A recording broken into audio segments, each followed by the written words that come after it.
Desde hace décadas, numerosos investigadores trabajan en lo que hasta hace bien poco parecía un sueño de ciencia ficción: reanimar el cuerpo de personas que permanecen congeladas cuando se conozca el remedio a la enfermedad que les causó la muerte.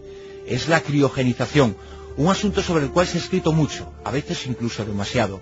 Hay parte de verdad y no menos de mentira, y cómo no, el tema ha sido caldo de cultivo para el nacimiento de auténticas leyendas urbanas. Una de ellas es la que les contamos hoy mismo.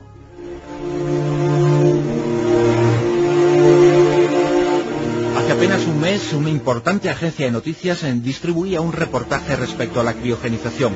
Uno de los párrafos de aquel reportaje se lo exponemos a continuación, pero el mismo texto o similar se ha podido leer en numerosas ocasiones desde 1967. Leemos textualmente: el caso más conocido y costoso es el de Walt Disney, que se mantiene congelado vivo en estado de hibernación en una cápsula especial de criogenia a menos 166 grados centígrados en atmósfera de nitrógeno líquido, con una previsión de 60 años hasta descubrir tratamiento para su cáncer linfático y preservar así su cuerpo mediante el congelamiento con la finalidad de resucitarlo en el futuro.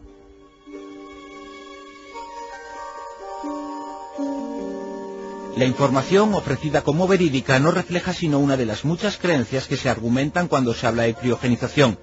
Ciertamente resucitar cuerpos congelados suena a ciencia ficción, pero el hecho de que alguien tan relevante como el creador de sueños, Walt Disney, también esté hibernado da credibilidad a esta aventura. Una gran parte de la población está convencido de ello. El peculiar destino de Disney ha sido repetido por activa y por pasiva, en radio, prensa y televisión. Sin embargo, la verdad es otra, muy distinta. Una historia que nos remonta a las 9:30 de la mañana del 15 de diciembre de 1966, cuando Disney murió en su habitación del Hospital Joseph de Burbank, en Los Ángeles. Acababa de ser operado a consecuencia de un cáncer de pulmón. No sirvió de nada, era terminal e incurable. Según la historia popular, a continuación su cuerpo fue enviado a un laboratorio de California. Allí le sustituyeron la sangre por un líquido que no cristaliza, paso fundamental para congelar a alguien.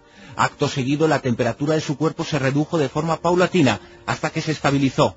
Después quedó depositado en el interior de un cilindro metálico que mantiene los restos de Disney congelados día y noche.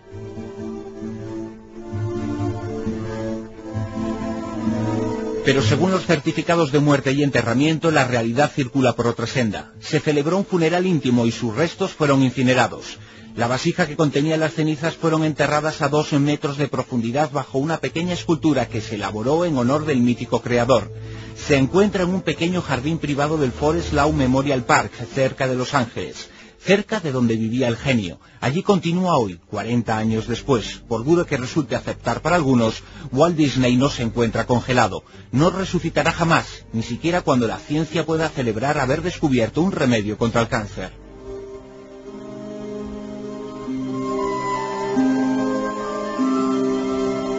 Se conoce el origen de la leyenda urbana de Walt Disney. Efectivamente, no muy lejos de donde se encuentran sus cenizas está la sede del laboratorio Alcor, una fundación que criogeniza a personas fallecidas con la esperanza de devolverlas a la vida en un futuro. Cerca de 200 cilindros metálicos de tamaño humano albergan los cuerpos hibernados de otras tantas personas. Uno de esos ataúdes metálicos contiene en su interior el cuerpo de un hombre llamado James Bedford, que 2 años antes de fallecer había entrado en contacto con un catedrático llamado Robert Ettinger, uno de los primeros postuladores de la criogenización y de las teorías de la inmortalidad que hicieron famosas después los llamados estropianos. Bedford se prestó para probar ese experimento después de morir, hecho que sucedió el 12 de enero de 1967, es decir, 27 días después de Disney. Su cuerpo, posteriormente, sí fue congelado.